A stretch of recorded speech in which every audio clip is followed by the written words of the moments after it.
Dear students, कैसे हैं आप? संडे की आज इस स्पेशल क्लास में हम ब्लेज पास्कल जो मैथमेटिशियन थे, फ्रेंच मैथमेटिशियन, इनकी मैथ्स में क्या अचीवमेंट रही, इनके बारे में आज हम अपनी क्लास में डिस्कशन करेंगे। पहले हम देख लेते हैं कि क्या इन्होंने स्पेशल मैथ्स के बारे में बताया। और फिजिक्स के तो बारे में आप लोगों ने बहुत ज्यादा इनके बारे में पढ़ा होगा। इनका थोड़ा सा हम परिचय बाद में देंगे, पहले ये बता देते हैं इन्होंने क्या स्पेशल चीज बताई है। हम अपनी क्लास यहीं से चालू करते हैं।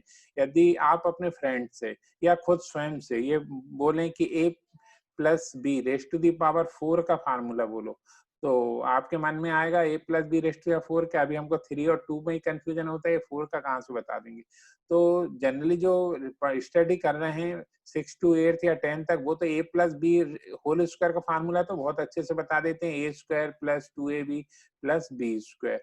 लेकिन जो कमजोर बच्चे रहते हैं वो इसमें भी कंफ्यूज हो जाते हैं। जैसे a minus b whole square formula, a plus b whole cube formula, तो होल क्यूब फार्मूला होता है a cube plus 3a square b plus 3ab square plus b cube. तो ये जो फार्मूले हैं, इनको जो पास्कल थे उन्होंने इतने ध्यान से देखा है इन फार्मूलों को, जो हम इन बातों पे गौर नहीं कर पाए। तो आज हम इन्हीं बातों को देखते हुए देखेंगे कि a plus b raise to the power 4 का फार्मूला कैसे आसानी से बनाया जा सकता है और इन फार्मूलों को कैसे याद किया जा सकता है। तो सबसे पहले एक ट्रायंगल लॉ, पास्कल ट्रायंगल नाम से चलता है। Triangle law, pascal triangle law इसलिए कहते हैं क्योंकि ये इन्हीं ने बताया था, इसलिए पास्कल के ही नाम से है। उसमें एक रंगोली बनानी पड़ती है आपको। रंगोली ऐसी बहुत आसान सी है, जैसे 1 और यहाँ लिख दिया 1 और फिर यहाँ 1 लिख दिया। उसके बाद यहाँ हमने लिख दिया 1, यहाँ लिख दिया 1 और 1 का सम 2 और फिर 1। फिर एक बार लिख दिया यहाँ पे 1, फिर 1 और 2 का सम 3, फिर यहाँ 3 और फिर 1।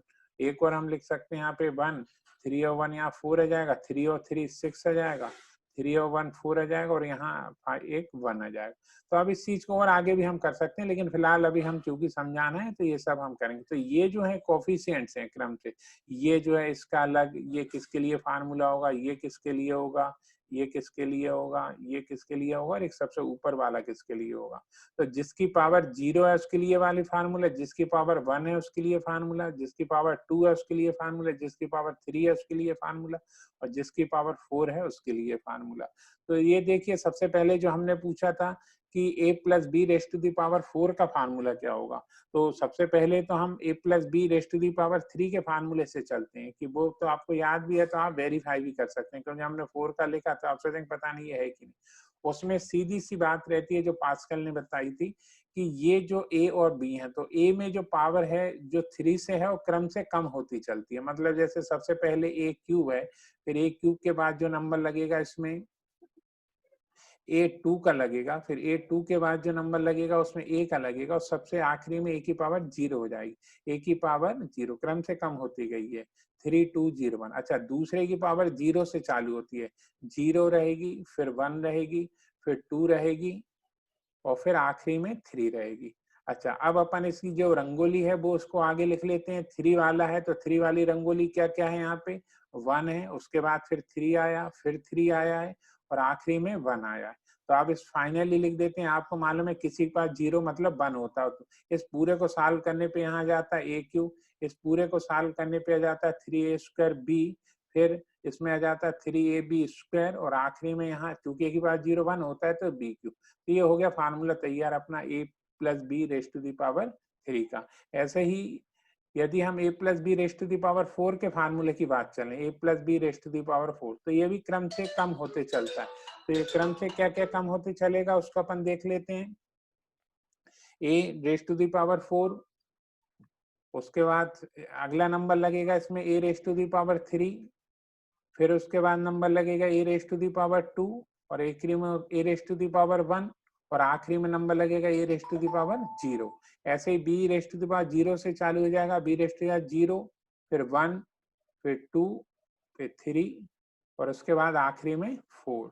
अब यहाँ पे अपन कोफिशिएंट्स लिखते चलते हैं। कोफिशिएंट इसके क्या क्या हैं, सबसे पहले 1 आया, फिर 4 आया, ये ऊपर अपने ये वाले कोफिशिएंट्स हैं।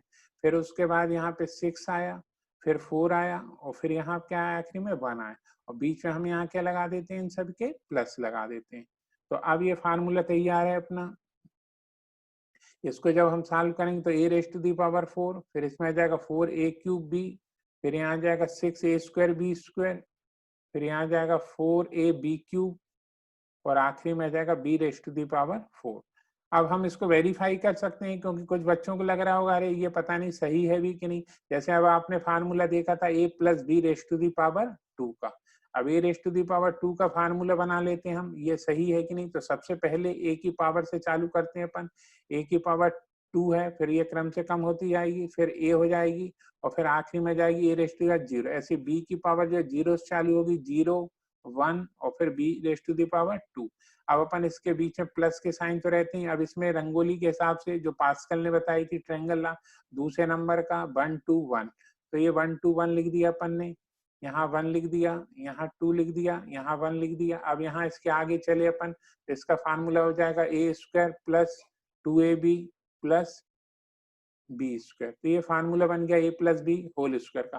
तो ऐसे करके जो पास्कल ने बताए थे उसमें अपन इस रंगोली की सहायता से कोई भी फार्मूले बनाए जा सकते हैं। इसी का जो उसके आगे का जो नेक्स्ट मैथ्स 11th का चैप्टर बायनोमियल थ्योरम, ये शुरुआत है क्योंकि ये क्या है, ये रंगोली की एक सीमा है, यहाँ हम 5 और 6 तक बना सकते। उसके आगे जो उसके आगे पार्ट्स को जोड़ा कि ये तो बात हो गई थी, पास्कल ने बता दिया था, ये हम इस हिसाब से फार्मूले बनाए जा सकते हैं। तो रंगोली हम 5 की रेज़ टू द 6, लेकिन फिर उसके आगे जो सुधार होते गए, उसके आगे सुधार होते गए तो हम अपनी नेक्स्ट वीडियो में बताएंगे। जैसे अब a raise to the power 13, इसके लिए यदि हमको ये देखना हो कि 4th नंबर पे कौन सी टर्म आ रही है, 6th नंबर पे कौन सी टर्म आ रही है, तो वो हम कैसे फाइंड कर सकते हैं। और बायनोमियल जो थ्योरम है उसका क्या यूज है इन सब चीजों को फाइंड करने के लिए। तो आज की वीडियो में हमारा मेन मकसद था मैथमेटिशियन पास्कल, जिन्होंने अपने मात्र 39 ईयर्स का इनका जीवन काल रहा, उसमें उन्होंने इतनी मैथ्स और फिजिक्स के बारे में इतनी महत्वपूर्ण चीजें बताई हैं जिनको देख के लगता है कि वो उन्होंने हर बात पे गौर करते थे कि ये इनका जो ए का पावर है वो कैसी चल रही है, बी की पावर कैसी चल रही है। उसके बाद इनकी ही बातों को लेके आगे बहुत डे बाय डे उसमें और सुधार होते गए, लेकिन इनिशियल स्टेज में इन्होंने जो बातें बताई थी वो एक बेस था। उसमें फिर बाद में सुधार होकर बायनोमियल थ्योरम चला उसके आगे, उसके हम मिडिल टर्म निकाल सकते हैं और भी चीज जो हम 11th क्लास के चैप्टर में पढ़ेंगे। तो आज की वीडियो में इतना ही। Thank you all of you.